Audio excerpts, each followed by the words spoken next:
say it all over again.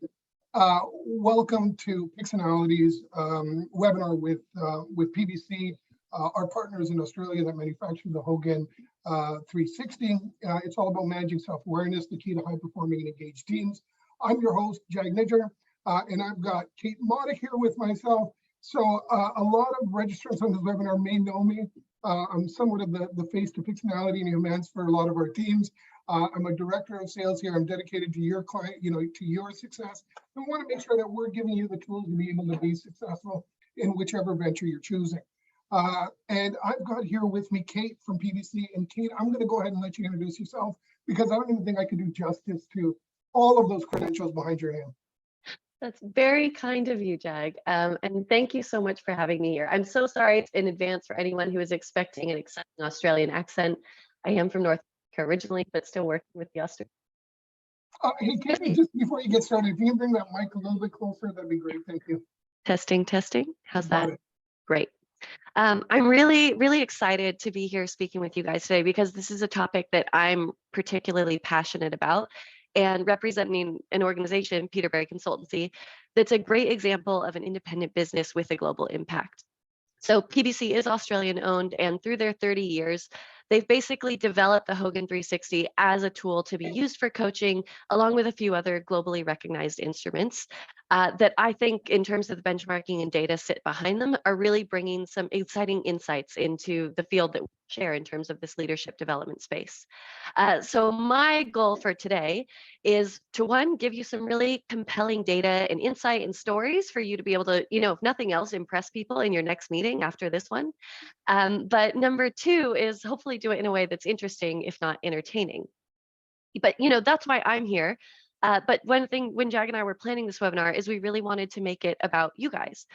So I guess my first question for you today, and we'll find out how well the chat's working, is why are you here? Like we all get lots of webinar invitations. And if you're anything like me, you don't make it to all of the ones you registered for, but you did show up today. And we're so excited and a little bit relieved that you did. And I'd love to know why you're here. So if you can, go ahead and pop in the chat or the Q&A function, whatever's working best for you. And just let us know, what's going to make this a good use of your time. What do you really want to learn from the session today? What insights do you want to get? What are questions that maybe you've just never had the right person to ask? And, even if it's not related to self-awareness and 360s, Jag and I are going to do our best to answer it for you. So it turns out our chat function still might not be working. Okay. However, we are kind of working on that item. So I apologize that we're not able to provide that yet. Again, thanks to our friends that are out there and are trying to participate, but we'll get it rectified in the next few minutes. I apologize, but Kate, we've obviously told people what we're going to be able to cover, right? And once that chat functionality is come back, we'll go ahead and discuss some of this, as it kicks off. Oh, actually, it looks like it's working now. Everybody can please start loading in. Actually, it looks like the Q&A is working. So please feel free to load these questions into the Q&A. We'll be agile enough to be able to run with this. So tell us, why are you here outside of what we've already advertised and what we've been telling people what we're going to talk about? So I'm here to understand more about the Hogan 360 as some of my partners are using other products, and this person's been a long time Hogan user. Some people are saying they want to stay current in how Hogan can be used. And again, that connection of the Hogan personality assessments and where 360 ties in is going to be fantastic. Listening to the new insights and different perspective, language, words, existing ideas, insights. These are some of the items that people are coming in. And again, one of our friends is also asking, they're curious about Hogan 360 functionality, as well as customization. Kevin, we can take that off to the side after the conversation, but Hogan 360 is a very customizable product. I've done it with so many of my clients. We're not going to really kind of deep dive into that today, but I can tell you this, that it's highly customizable. How's that? Look, it's very reassuring to me that it seems like what everybody showed up for is what we're going to talk about. So no last minute revisions from me. I think with that, look, guys, as Jag said, if you have questions or more things that you want to learn more about, please pop it in the chat as we go and Jag will figure out how to work it in. But otherwise, I'm going to roll into things. I thought it'd be nice to kick off with a very long quote from Dr. Robert Hogan, but that to me really foreshadows kind of what we're going to go through today and why this conversation around self-awareness and leadership is so important. Right, for me, it personally really aligns with my values of the quality of people's lives depends on the quality of people's careers. Most of us, we don't have a choice about having a career, so let's make it a good one. And ultimately, that comes down to the leaders who are leading those organizations, and the fate of those organizations depends on that leadership. So if we really underline the bottom line here, personality drives leadership, leadership drives organizational performance, and who is in charge really matters for the fate, not only of the organizations, but for the people in them, right? Not just our clients or our colleagues, but us. So what really inspired this topic for me is a real life client conversation that I had at the beginning of this year. This is one of my biggest and favorite clients. I do have favorites, where they're leading a huge transformation. Deloitte has called it one of the largest in the Southern Hemisphere. And they brought in a managing director to lead that transformation, who is just a leadership development professional's dream. He's really passionate about leadership. He understands why it matters. He's visionary. He communicates his vision for the organization and really believes in his people. He's the type of guy where people say, I only met him once at the Christmas party and he remembers my name. So we've got this fantastic leader in play. He's got his executive team really excited for leading this transformation. But there's one person in the team who there's a few things going on in their personal life, and it's clear they don't really want to be there. The behavior can be described as toxic, but really what we're saying is that person's kind of gritting their teeth through being in the workplace, not really excited to be there. And so it got to the point where not one, but two of the fellow executives said, this behavior is getting too toxic. It's them or me.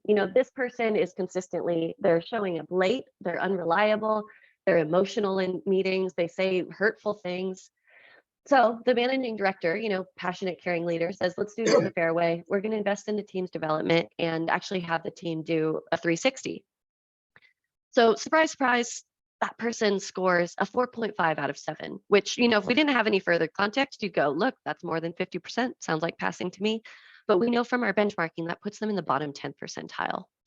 And we could see as well, it's not just an issue with the peers on the executive team. The direct reports were also really feeling the impact of that volatile leadership style.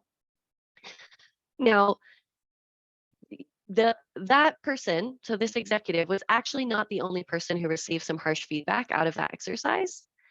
The managing director also got some harsh feedback because the perspective of the executive team was, there's a problem on our team that we've worked on, we can't fix. You're the one person with the authority to do something and address the situation, and you haven't. You've been sitting on your hands for months, to the point where 2 of our people are considering leaving because of it. And so it's clearly a case where, one bad apple was having a negative effect on the rest of the team. But it's also a really clear case that, it's not just that quote unquote bad apple who could benefit from some direct, straightforward feedback, right? Even this person that we kind of put on a pedestal as a great leader had some areas that they needed to work on.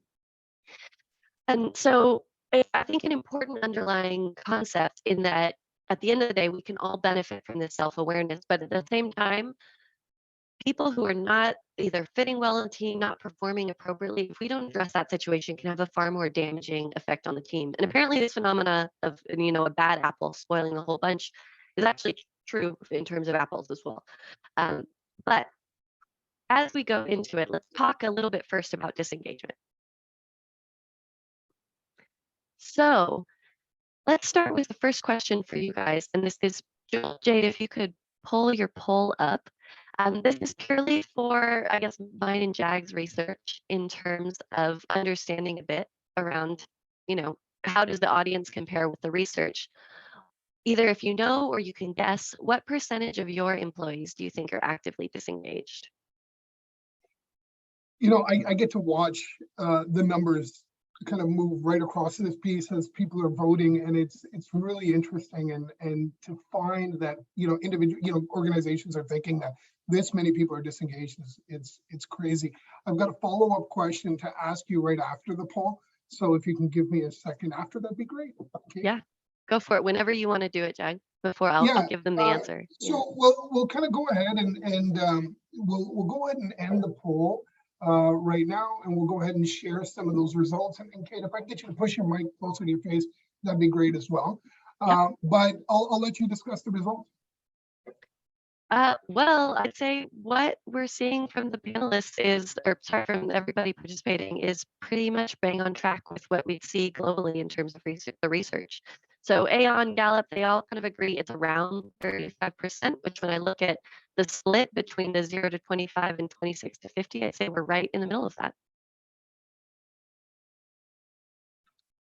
So one of the questions that we got out from some of the people listening is, a common issue is that people are having with 360s is they're finding the exercise to be really valuable, but then they do nothing with the report. What advice have you got to get more value out of the 360?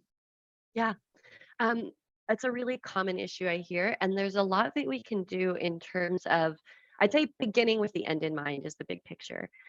So upfront, setting the expectation, we're probably going to do a repeat 360. So how is our plan to measure your behavioral change in that intermediate time, or rather, how are we going to make progress against it? And then making sure from that you're actually, investing in that person. The simplest thing you can do that costs you nothing is get their manager on board with the insights and make sure that they're talking about it regularly and coming back to it in their one-on-ones. Probably more comprehensive for senior level, set them up with a coach. For people who you don't want to invest in the external coaching, there's a lot you can do with internal support from peers or mentorship groups. But the really sexy stuff is I see clients where they actually start to develop their leadership development program content based off of the results of 360s. So they might take it at an individual or a cohort level and start to say, like the example with the managing director, we know that having challenging conversations is something everybody struggles with. Let's actually put on a workshop for that and have some skill building sessions around it. That's great. I got a thumbs up from the participant. Let's get back to disengagement. Cool. Okay, so we've talked about disengagement. So noting 35% is kind of the rough average, and about half of those are actively sharing it, right? So they're, my boss Peter Berry likes to say, they're drinking vinegar and passing it around at the party. On the other side of the coin, though, when we look at, okay, how much does leadership matter as part of this? So again, we're looking at various studies here. There's no one single definition, but when we look at the percentage of variance that can be attributed to team performance and employee engagement, roughly 70 and 50% respectively can be attributed to the team leader. Now, I think we've all probably had a similar conversation where these metrics can be dismissed as a little bit fluffy or hard to define. Like we might not even have a way of measuring team performance. And many organizations don't even consistently measure that aspect. Employee engagement tends to be a bit better. I think a good way to start to shift your perspective in these internal conversations is that these are really leading indicators for some things that we absolutely report on and absolutely the business is measuring, right? All of these metrics that I've just pulled up on the screen are absolutely, we can attach a dollar figure to, we may or may not be mandated to report on, and people are absolutely KPI'd on them. So as we're having these conversations, it's really thinking about if we start with the leadership effectiveness is ultimately determining how well or poorly we do on these various metrics. Now, the problem most organizations have is that, yes, we understand that engagement affects our overall performance, but we don't really know how much. So it makes it kind of a difficult conversation to have with the board or our internal stakeholders around why we should really be fighting for that extra budget to support our leadership development or to be coaching that particular person. And most organizations don't really have the resources to figure out for themselves, how much does employee engagement or team performance impact these metrics? Luckily, I have clients who do, and I'm going to tell you about them. So this is one of my favorite case studies where I think it's a really cool thing that someone's done with people analytics. So global energy company, billions of dollars of revenue, thousands of employees, they've got resources, right? So their dedicated people analytics function has been doing some great work in terms of really being able to establish a relationship between 360s and their organizational performance. And the way they did that is they have over 4,000 managers every year go through a 360. And then they look at, what is the relationship between some of our key metrics? And obviously being in the energy space, safety is paramount for them. So they spent some time making sure they had a reliable, valid report and that they were gathering this data. But then they actually took it a step further from what most organizations are doing. So they identified, here are our top scoring leaders in terms of 360 performance. And here's our bottom scoring leaders in terms of 360 performance. What if we switch teams? Let's take the bottom scoring leaders and put them on high performing teams. And let's take high performing leaders and put them on teams that have been struggling. So this is what I call the Parent Trap experiment. Or for those of you born after 1990, the Parent Trap experiment with Lindsay Lohan. So they did the switcheroo on the two, taking high performing leaders, putting them on low performing teams, low performing leaders, put them on high performing teams. And it's exactly what you'd expect. I didn't put the numbers up here, but engagement scores for the low performing leaders went down by 10%. They saw a 4% increase in safety related incidents, which for a resource energy company is just unacceptable. So for them, it established a very clear connection between the leaders' 360 scores and their business's performance. The information they didn't give me is what they thought the cost implication of that is, but I will bet you hard money if you want to follow up that they have that number and they're tracking it very closely. So if we put this a really simple way, there's a lot of evidence to show that leadership is responsible for engagement, and that's ultimately the driving factor in organizational performance. So that's putting in a very clean and simple way, but where's the fun in that? So here's my next question for you, and you can pop this one in the chat. There's no right or wrong answer, but what do you think the point of leadership is? What are we actually here to do? And some of you might have this really tight because you're a consultant or a coach and you talk about this with your clients all the time.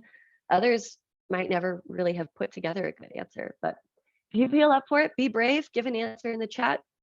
Otherwise, I'll just roll through. Jag, what do you think? Kate, we've got an excellent mix of corporate as well as coaches on, coaching practices on the call. So we should get some really fun answers. But in the meantime, I'm just going to kind of take you back to the disengagement piece. One of the individuals on the call is asking, what's the source of the disengagement statistic that we posted?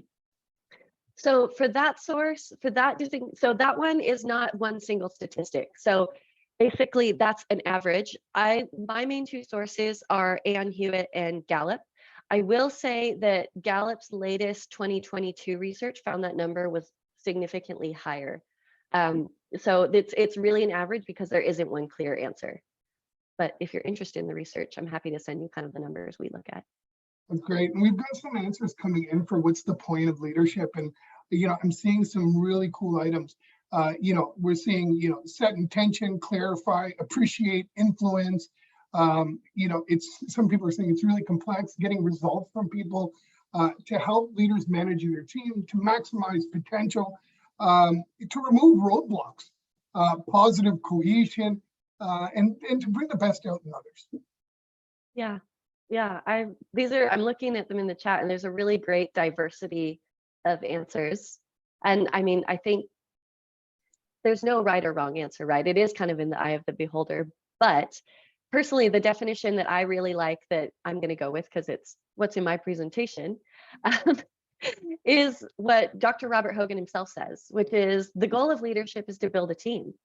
Leadership should be defined in terms of the ability to build and maintain a team, and it should be evaluated in terms of the performance of the team. And I think he's kind of nicely summarized what everybody in the chat has said. It's an equal part of that individual connection with people and their potential, but then also turning that into organizational performance. And these Dr. Robert Hogan quotes are fantastic, right? They are. He's a very eloquent man. I heard he's got a lot more very funny ones that we probably wouldn't put in a presentation, but I hear he's a fun one to take out for a drink after a webinar or conference. So if we take Dr. Hogan's kind of approach to the goal of leadership, then that gives us a really clear structure. Leadership is about achieving results. Teams are ultimately the unit that's responsible for delivering those results. We don't work alone. And so when we're evaluating a leader's effectiveness, we need to judge them by the team. Now, that being said, I think we all know there's nothing easier in the world than teamwork, right? That's why everyone's favorite part of university was the group assignments. So my next question for you all is, what is the most common team issue that you observe? And rather than you having to air your dirty laundry, Jade, if you could put the poll up, I've given you a few kind of the most common answers that we see. I'll put that up so you can see. This is anonymous, by the way, but based on what you observe, not necessarily what you've had to endure. And Jag, for this one, if you could kind of do your best to remember, I'm going to put the results up and we'll see how you compare. Yeah, absolutely. We're going to go ahead and end the poll in about 10 seconds. So if you guys can just go ahead and put your answers in now, that'd be great. Again, no right or wrong answers, right? We just want to see what you guys have to say and see if it lines up with what we're going to show you on the next slide. All right, I'm going to end the poll now, and we'll go ahead and share results. Look at this. Interesting. Okay, so we've said by a slim margin that inefficient communication is the big thing, followed closely by avoiding tackling difficult issues. Okay, well, so Jag said there's no right or wrong answer, but unfortunately in this case, fortunately, there kind of is, because, you know, PBC, we've got a research team that has a lot of time on their hands. So Peterberry Consultancy publishes a survey called the High Performing Team Assessment, which is effectively like a 360 for a team. So the team rates each other collectively. And we measure team performance according to team performance and culture. And you can see the elements we measure there. As part of the survey, we pull out and ask the team, you know, what are the biggest opportunities for improvement that you see? So these are all the 12 that we asked about. I gave you the top 6 to choose from. But then was it last year or 2 years ago, we went through and we took about 400 surveys and we said, okay, so what are the main issues that teams struggle with? And this is across all levels. We didn't differentiate by team level. So in order of, I guess, priority or going from bottom to top. So I think we were pretty aligned there, right? We all thought clear vision strategy, not such a top one. Setting priorities, big one. Let me move the poll, sorry. So let's get really clear from the beginning on what are we actually trying to accomplish here, you know, and what matters and what doesn't. Next one, improve communication. So that was a big one that you guys voted on, I think. Be open and honest, keep us updated, share the information, just be clear on decisions. Accountability. We've got to challenge each other constructively. We've got to address the poor behavior, like my bad apples example, right? We've got to hold each other accountable to KPIs. Tackling the difficult issues. So closely related, but a little bit more specific. We want to have the healthy debate. We want to say the thing that is unsaid in the room that we all know we need to address, but we don't want to. And, you know, this is a really big issue I see on teams with high interpersonal sensitivity, right? It's the trade-off is we like each other, we value the relationship. We don't want to say the thing that no one wants to hear. But far and away, the biggest thing is more collaboration from teams. So we're too siloed. We want to have a one team approach. We want to make sure that we all feel like we're all on the same page fighting for the same team. So what do you think, Jag? How did we do? Yeah, I think we did pretty well. You know, we missed the mark on a couple of them, but, you know, understood, again, we're talking to just a few people, and you know, instances within different organizations provides more. But I've had a question kind of come through, and you know, it's really kind of speaking to the team's pieces. Obviously, the individual 360 can be helpful for someone's development. But what suggestions do you have on how you can use them in as a team or as cohort data? That's a great question. So it kind of comes back to actually what we touched on a little bit before, which is there's a huge opportunity to aggregate individual 360 data and use that to start to inform your development planning. So in terms of the simplest level is probably looking at your leadership development program content and starting to tailor that based on insights like what you see from the high performing team assessment or a 360 group data report. The more sophisticated versions of that are actually starting to do like validation studies and develop your competency model in line with your 360s. So for example, if you know that it's really unique to your organization about how your leaders say are visionary and tend to communicate that vision and are achievement oriented, you know, it makes sense to put that in your competency model because that's what the data is telling you is actually what makes for a good leader at your organization. And then we get into the really sexy stuff where we start to correlate it with, you know, organizational performance data, that type of thing. And we'll come back to that too more. I'll give you more examples how clients are doing that. I just noticed in the chat, Benoit, your comment around this being in line with Patrick Lencioni's theories, and the high performing team assessment is in large part based on Lencioni's work. So astute, you get a gold star for the Lencioni School of Thought. And this all comes back to the idea that leadership is absolutely measurable and improvable, right? 360, or the high performing team assessment rather, can be run just like a 360 again in 12 months to measure, how has our change been? And if we think about this idea that we know it's an issue to hold ourselves accountable, setting expectations up front with your teams that you're going to be rerunning these assessments in a year's time, 9 to 12 months is appropriate, is a really good way to help people be more accountable to themselves and to each other. So we've accepted that leadership and teams are both measurable and improvable. How do we go about doing that? We've talked about the measurement side, but what about the improvement piece? So now we'll go to a different expert, Aristotle. Slightly higher authority than Dr. Robert Hogan. Don't tell Hogan I said that. He says, knowing yourself is the beginning of all wisdom. And knowing that everybody's here because we're part of that kind of Hogan family, obviously, one of the best tools we have at our fingertips for helping individuals know themselves are the Hogan personality inventories. Now, is there anyone in the chat who wants me to talk a bit more about the personality assessments? Great, I think that's the part we all know and love. So if we use these tools as a thorough way to help an executive or a leader start to develop a more in-depth understanding of their strengths, potential overuse strengths, and the values that are really motivating them at work. It's nice to see that there's a good reason why Hogan assessments are so popular in their space. So CoachSource estimates that 71% of executive coaching engagements are using specifically the Hogan personality assessments. And in their kind of one of their most recent reports, they said, we're shocked. Well, they said they've had the fastest jump, but I think they meant that they were shocked at how there's been such an uptake in these assessments because the market is catching up with the idea that we need this deeper self-awareness to help people really see themselves and gain that self-awareness and exhibit that behavioral change. Now, in terms of how we measure that behavioral change, obviously you need to use the 360 for that, right? We're all masters of our own destiny. I can choose how I behave every single day. So a 360 really is going to pick up on that public persona side, that what choices is this person making that form their reputation over time? And CoachSource estimates that 92% of executive coaching engagements are using a 360, though it's more open in terms of we're not talking about a Hogan product specifically. So if we're only using personality, we're missing half the trick. We know that 360 is an important part of it. Another expert on the topic, Daniel Goleman, the father of emotional intelligence, says, the 360 is really the way that you get to the truth of yourself. Collecting information about how the people around you see you is the best way to understand your reputation. That being said, I don't know about you, but I know I have a lot of difficult conversations every week with clients who are really apprehensive about a 360.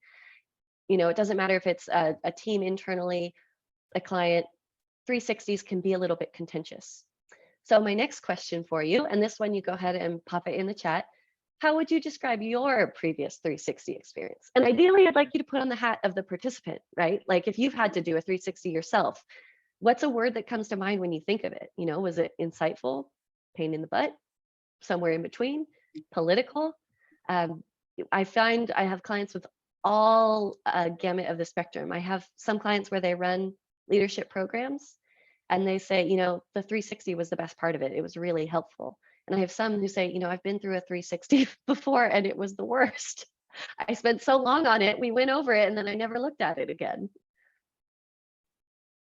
Some of the items that we're getting, nerve-wracking, then worth it. That's my favorite one. And just to let everybody know, at the end of the session, probably tomorrow, we'll send you copies of the sample reports that we're talking about, but at the same time, send you the link to be able to view this webinar again and pick up some of these slides. I like this one, thought-provoking, overdue, sometimes appreciative, and sometimes a harsh reality, but very valuable. Right? What are some of the fun ones you hear, Kate? Political is a big one. People really have issue. I'd say when people don't get the choice to choose who provides feedback on them, you're almost having the ownership that they feel in that process, and it's very likely that they're going to feel attacked. The comment about outliers is interesting. One of the really common, issues I hear with people where they don't like their results is they're saying, that person on my team, we've never gotten along, and they just use this as an opportunity to really nail me and just give me ones across the board. and we get that complaint often enough, we can look into it, right? Like the data is anonymous on the 360, but we can go into it for clients. And I would say it's probably only about a quarter of the time that it's the person you think it is who's really nailing you. More often than not, we see that there's a diversity of scoring. And it is that there's a few issues where people actually think that you have a problem and they'd like you to work on it. And obviously it's hard to see a low score. But yeah, Paul, your comment about ego threatening is absolutely it. And I'd say the other thing that I think I've observed makes a really big difference in terms of a good 360 experience is the leader taking ownership. Another way kind of you're guaranteed to put people off sides is when you have the team leader who says, oh yeah, I want all of you to do a 360, but I'm not going to do it. Doesn't set up a good context for anybody. Yeah. Sorry to interrupt. One of the questions that I've got coming in, and I'm not sure if we kind of covered this after, so I apologize if I brought it up early. They're asking the difference between allowing people to pick their own raters versus, HR working with the teams to be able to send it out to, different levels of individuals. What they're asking is, what are your thoughts on when people are asked to select their own raters, and that's who the 360 gets pushed out to? Look, my best advice is if you would like a little bit of oversight onto how people are choosing their raters, is give them the first pass, right? Say, hey, can you please sit down with your manager or whoever's sponsoring the program and talk about the list that you would like to have participate. Give whoever they're working with, their manager, a chance to say, I think you're kind of skipping the person that you don't get along with on the team. Why don't you include them? Other times you might see the HR team, we give you approval rights so that you kind of get to pass over everything before it goes live. There's a lot we can do, but even if it's only ceremonial, I think giving the participant the first right of putting forward their recommended participants goes a long ways towards making them feel they have ownership over the process. That's great. Thanks, Kate. No problem. So again, getting back to how would you describe your previous 360 experience? We've got some great comments in here. I really, like you said before, ego threatening is again another one of my favorites. But I'll let you kind of go through that list and you can move along if you like. No, I think I really am thankful for everyone for sharing like substantive comments and feedback. Where I'm going to go with this is not so much around the managing the feedback and the rater side of things, because that is a very individualized experience. But what I thought would be useful for you is to talk through what kind of differentiates a good 360 from a bad 360, because it's not a regulated industry. It's very much up to you as the buyer to make informed decisions. And there's not a lot of conversation happening around this. So this is very much based off of kind of PBC's 30 years of experience in developing a 360, as well as questions, comments, concerns that we get from clients. So when we look at what determines the quality of a 360 process, starting with the quality of the instrument, a really big one is making sure that there is still reliability and validity behind the instrument. So we all know that for the personality side, of course, but it also matters in a 360 context as well. 360s have been around since the 90s at least. Back then, we didn't really have high standards. It was kind of a new idea to even be doing a formalized method of documenting and gathering feedback. But now our standards have gotten a lot more sophisticated, and for good reason. I have clients all the time where they say, yeah, we've done a 360 before. We use SurveyMonkey, or now it's Power BI. We put some questions together. We ask the people the questions. Here's the data. I can bet you every time I get that situation, the coaches we work with are going to complain that it's not a very insightful instrument, right? Just because we're asking questions doesn't mean they're answering what we think they're answering or in an appropriate way. So even if you're not using the Hogan 360, which obviously I hope you do, my best advice is ask whatever provider you're looking at if they have a technical manual. If they don't, you're probably talking to someone who's a bit of an amateur. Ask them to go away and have some scientific evidence before you come back and really put people's, egos on the line, as someone in the chat said. A big part of that is also being able to benchmark your scores, right? And this is, again, something else that I get clients where they feel really antsy about it, because they're going, our ego is on the line. I don't really want to make people feel bad about their scores. There's lots of ways that you can debrief a 360 without drawing attention to how someone's benchmarking if you feel that that's not correct. But it's so important to actually be able to contextualize what do those scores mean. You know, I gave you the example of my bad apple executive scored a 4.5 out of 7. That's more than 50%. That's passing, right? That actually puts them in the bottom 10th percentile. That is not a good score for a senior leader who's got a lot of impact on an organization. On the positive side as well, this really, if we're thinking about 360s as a way for someone to understand their reputation, this is how benchmarking shows them, you know, what do you do uniquely well? How are you different than everyone else? That's something that people might really appreciate and respect about you, that, you know, as you're writing those things we all have to write about ourselves, like your LinkedIn bio or your resume, that you can actually say with meaning instead of kind of just guessing at what you think you're good at. Now, scores by rating group is really important as well. And I think someone in the chat brought this up in terms of making sure you've got people in terms of their right perspectives. Being able to identify how someone is managing upward versus managing over, and, you know, their self-rating of how they see themselves versus those relationships is really helpful. We know from Fred Luthan's research that most people, leaders, are really good at either managing upwards or managing teams. Only 10% about 10% only naturally do both really well. So it's natural to see a bit of discrepancy between how you rate from different peer groups. And that's a valuable conversation to have is, you know, how do you manage those relationships? How do you adapt your behavior for them?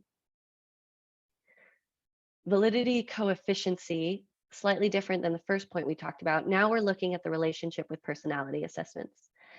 And I know there's some interest in how the Hogan 360 works with personality assessments. I'm hoping we'll have time to get to that.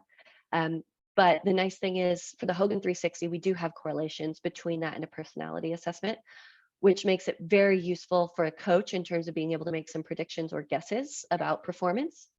And from an organizational perspective, makes it very helpful for hiring, for promotion decisions, because we can start to make some very informed guesses about how these data interrelate. Supporting DE&I is, I mean, it's so important. It almost, like, why even talk about it? It's kind of assumed now that we all know that that is what we should be doing, but it gets overstepped, overlooked all the time. I have clients from both personality and 360s where they say, you know, we suspect that maybe this is disadvantaging, you know, like our population that we're hiring in the Pacific Islands, or we know that our female leaders don't score as well.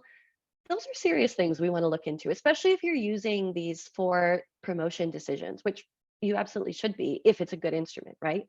So making sure, again, this comes back to the technical manual, that you understand how do people score based on who they are and that it's a fair process is so important. It can't be overstated. I'll do a different webinar on that. And last but not least, I know someone asked about customization. Customize responsibly. So a lot of providers on the market will let you kind of build whatever you want. This is a very bad idea. It's important that you're maintaining your benchmarking integrity, and that, again, you know that the tool is maintaining some degree of scientific rigor behind it. It's not going to turn out well if you just put together whatever you think is a good idea. Make sure that they're actually giving you some guidance and advice in terms of how are you going to maintain the scientific properties of these reports. So the last and the most important thing that we've spoken about, actionable feedback. So Jag's actually already asked a couple of questions around this that feed in really nicely. Again, I could do a separate webinar on this topic, but I think the important thing here is make sure that the report itself is structured in a way that makes the feedback actionable.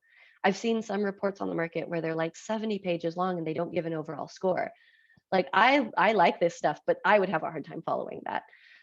So making sure that the report is structured in a way that's going to be actionable to the leader. Ideally, it culminates in a development plan, and that the process itself is something that's going to be actionable. So what we talked about earlier, where they've got time with the manager to go through the results, you've got an organizational plan to support them with it, whether it's coaching, whether it's a leadership development program, whether it's just checking in and asking, how's that going? But making sure that you begin with the end in mind so that it is something that's actionable and that you're setting someone up for success. So I won't spend all day spruiking the Hogan 360. Hey, I'm sorry, Kate, I just got to interrupt you for a quick second. You know, I know we said, hey, be responsible when we're customizing the 360. You know, at what point do you find it, you know, when do you recommend kind of making that investment into customizing a 360? Look, I think if you're doing 360s at scale, so that scale means something different to everyone, but I've got clients who do it as small as they have a really important academic cohort. They do it for 20 leaders a year. I have clients where they say, you know, if we're going to do it for more than 100 leaders, we're going to invest in it. To me, it comes down to probably you're customizing based on your competency framework. So how important is your competency framework to your talent processes? But if you're really in that stage where a lot of companies are, where they're trying to get everybody following the same path and they're embedding that framework, I think it is a good investment. And in terms of, you know, for the 360 customization, how we work with you is we take the items associated with this leadership model, and we map them to your competency framework. So we still preserve all the strength of and validity of those items. We still have the benchmarking, but the skin that we put on it can be totally unique to yours so that it really looks and feels like your company, which why wouldn't you want that? Perfect. And yeah, I mean, that's a really nice way to kind of cover off what the 360 does. We start with this very universal leadership model, which we're planning a major refresh of in the next month or so. But we can absolutely tailor to yours and make it aligned to what you're looking to measure while maintaining that benchmarking. Thanks. And we've done that together several times for different clients. And, you know, if anybody's kind of looking down that path, we can provide a lot of insight into how to be able to move forward to that and when to be able to move forward. Yeah, and I will say, Jag didn't ask me to say this, but I'll say it. He's one of our most experienced distributors in customizing the 360, so you're in really good hands with him. So we've talked about that the most effective way to assess leadership capability is combining leadership and personality. Put them together, there's no place for someone to hide. And we've spoken about the two being used together in coaching. But there's a lot more that we can do with the two. And I touched on this briefly, which is because the Hogan 360 and the personality assessments are correlated, there's so much that we can do in terms of starting to make predictions off of them. So what this slide is looking at, because Pixonality's marketing team did not love this slide, and I totally understand why. But what we're looking at here are the statistical correlations between the different competencies in the Hogan 360 and the Hogan personality inventory scales. So if I draw your attention to the Hogan 360 score in the furthest right-hand column, what we're looking at there are, these are the strongest personality scales that correlate with a good Hogan 360 score.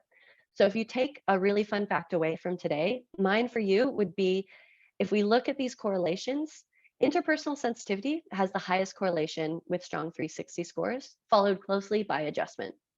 Now, then you've got fighting for kind of third and fourth place, ambition and prudence. Interesting, because I think we all know not a lot of senior executives are strong on the prudence side.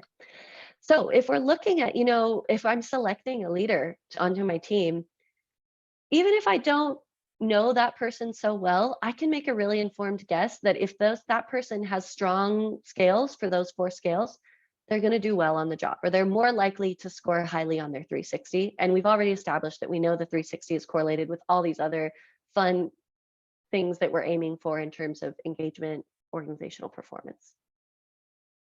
We did do the correlations for the HDS as well and the MVPI. So if you'd like that information, I can give it to you. I just didn't want to kill everybody by going through that many Excel spreadsheets in one presentation. But the findings from this line up very nicely with a lot of other industry research going on. So Russell Reynolds did an analysis of about 5,000 job descriptions over 20 years and found that the mention of social skills, right, including self-awareness, listening and communication, working with different groups, mentions of social skills have gone up 20%, while our requirements for managerial, financial, material resource management types of aspects of leadership have gone down by 40%. So it underscores the point that actually what we're asking of leaders has very much changed in that direction. So another analysis that we did on looking at kind of this global level of data is we took our 360 benchmark, so about 18,000 leaders data, and we looked at, you know, what does the top 25% of leaders do differently? And we did one analysis at the CEO, C-suite board level, and then one more broadly. So what we found from that, and this is very simple, but again, very impactful for you in making some guesses in terms of what to develop with your leaders.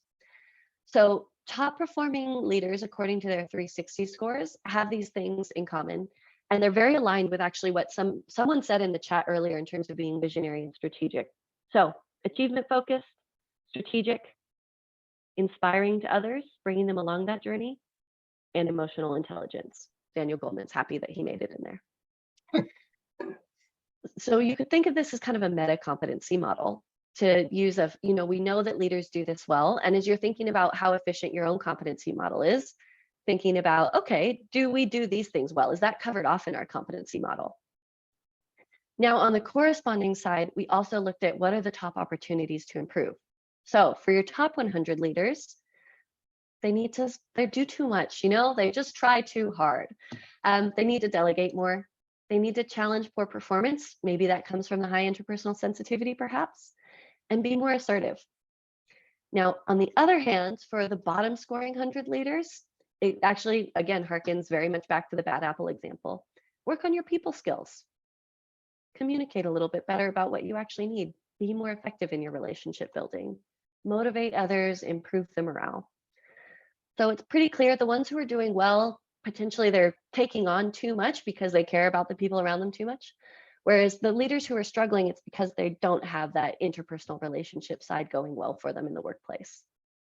So I'll kind of start to wrap things up with a case study from a client that I think is a really accessible view of, even for a business that's not super sophisticated, how can we start to see the impact of actually measuring leaders on the self-awareness piece? So Knight Frank Valuations is one of our longest standing clients in Australia. They haven't been a client of ours for 125 years, but as a global business, they've been in operation for that long. And again, it's a scenario where we work with an MD who is super passionate about leadership. And for the duration of when he was in control of the team, he made sure that the leadership team was doing personality and 360s annually. So here's just a little bit of a snapshot of what their results looked like.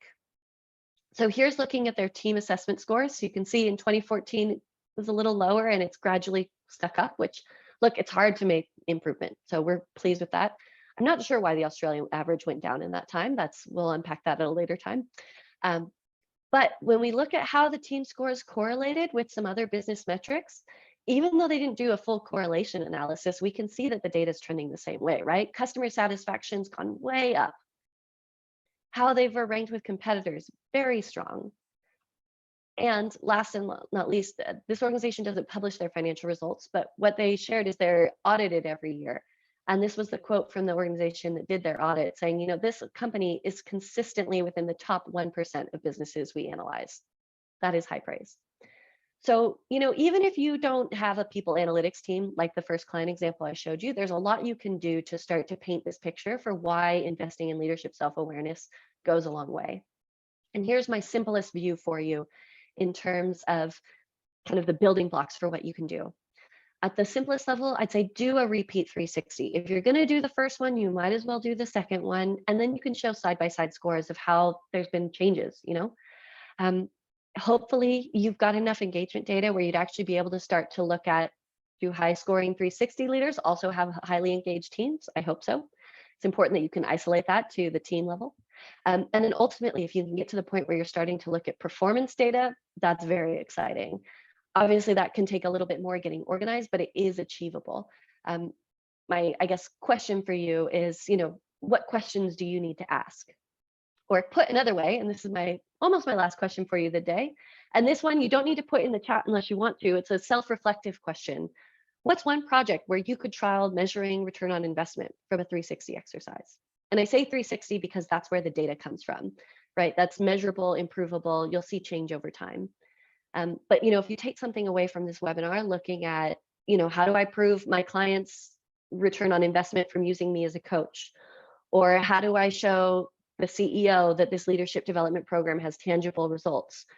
I think taking that away for yourselves is going to be helpful.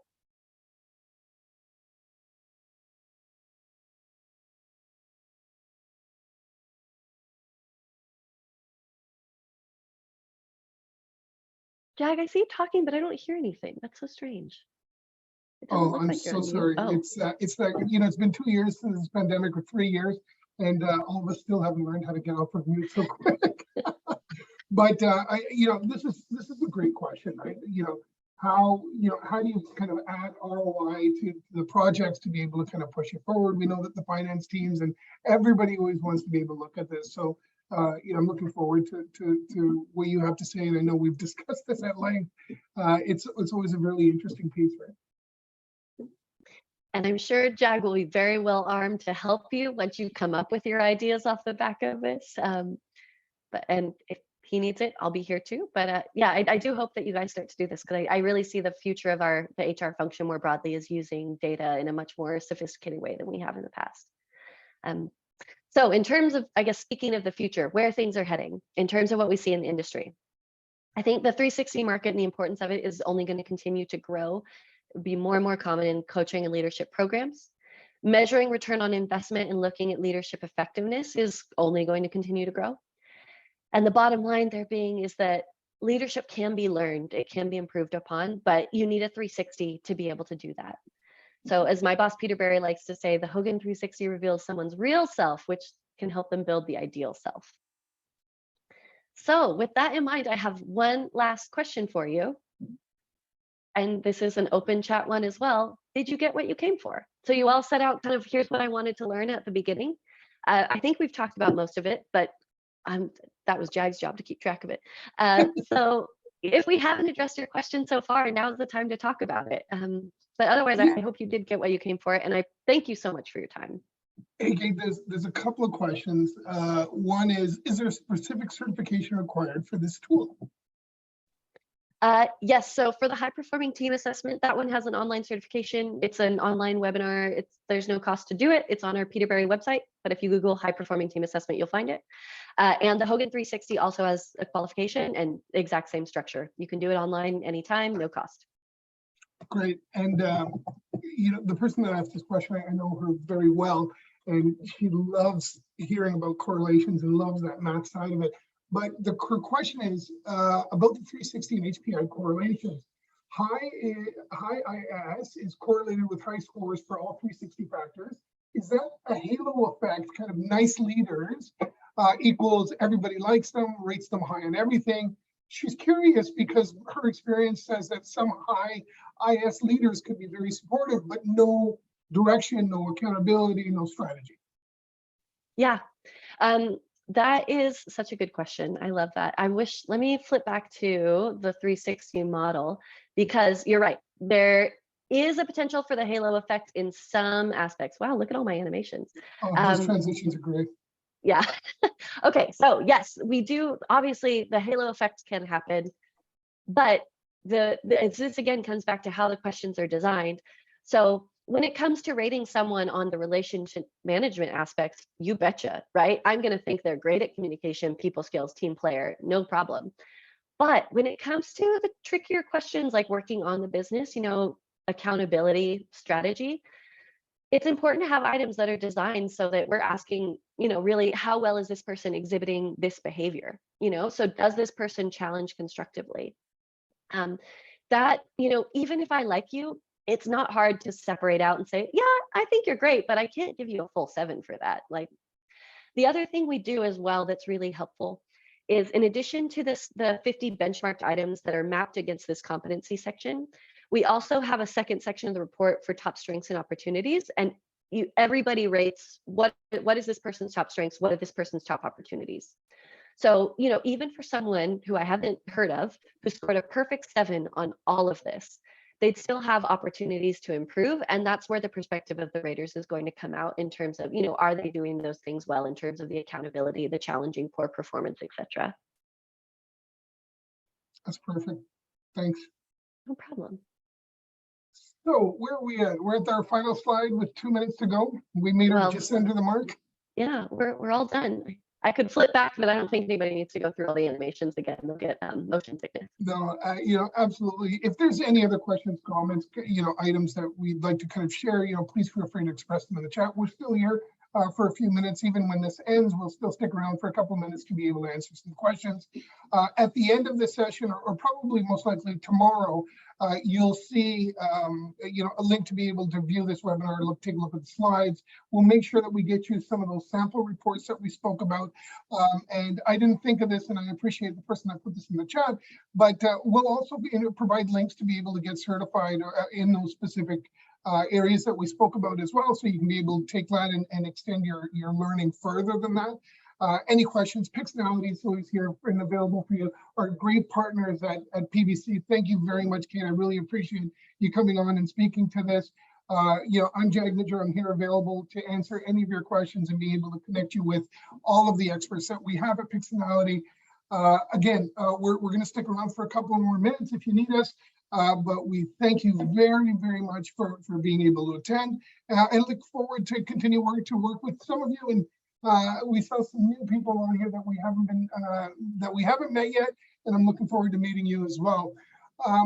Actually, one quick question now, Kate, that's coming. How important is benchmarking by industry or region?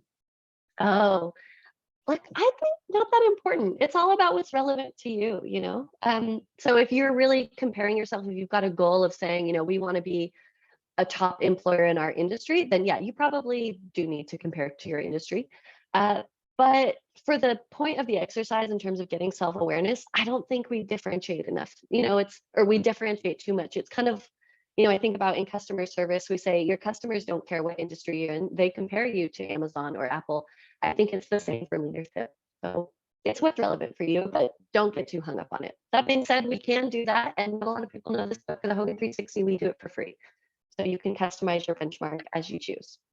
So if you stuck around to the end of the presentation, there was your Easter egg. Anyways, so I don't see a lot more questions coming in. There's a couple of things that we can take off topic. Off of this webinar. But Kate, thank you very much for attending. Thank you everybody for being able to attend. You'll see contact information as well as everything I spoke to you about. We'll send you the slides or